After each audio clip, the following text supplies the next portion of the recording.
C'est le crime le plus violent qui a entaché ce début de campagne présidentielle. Alors qu'il fêtait ses 50 ans, Marcelo Arruda, un trésorier du Parti des travailleurs dans le sud du Brésil, a été assassiné par balle par un policier pro-Bolsonaro.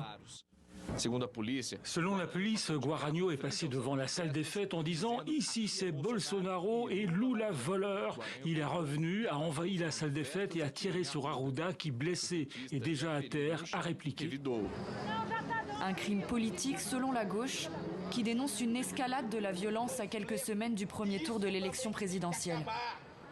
Ce jour-là, à Rio de Janeiro, des militants du Parti des travailleurs se réunissent pour protester contre la dernière attaque dont ils ont été victimes.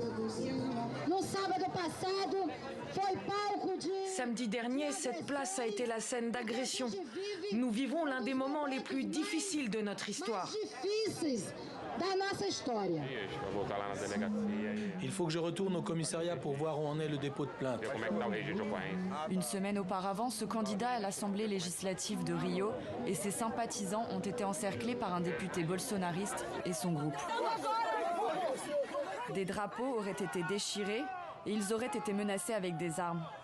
Selon un récent sondage, 54% des électeurs au Brésil ont déjà subi une forme d'embarras, de menaces physiques ou verbales en raison de leur position politique au cours des derniers mois.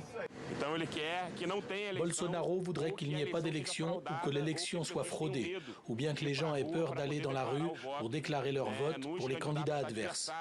Nous pensons qu'il y aura de la violence dans les jours à venir et nous devons utiliser la loi.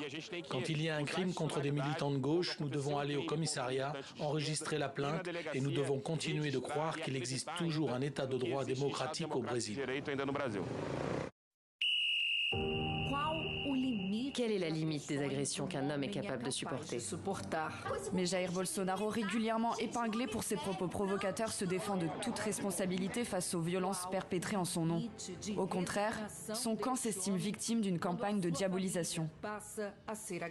Cet homme doit être assassiné, lui et sa famille. Tradition instaurée par le président pendant la pandémie, une manifestation de motards se prépare dans cette banlieue populaire de Rio. Valdir Ferraz est un fidèle de la première heure et ami proche de Jair Bolsonaro. Pour lui, toutes ces accusations sont un mensonge inventé par la presse. C'est l'autre candidat qui promeut la violence. Regardez qui sont les personnes qui participent à nos manifestations. Il y a des enfants, des personnes âgées. Donc c'est impossible de dire que notre camp est celui qui incite à la violence. Mais au-delà des agressions, ce sont les attaques régulières du président contre le système électoral et les institutions qui inquiètent. Le 11 août dernier, un manifeste pour la défense de la démocratie au Brésil a recueilli plus d'1 million de signatures.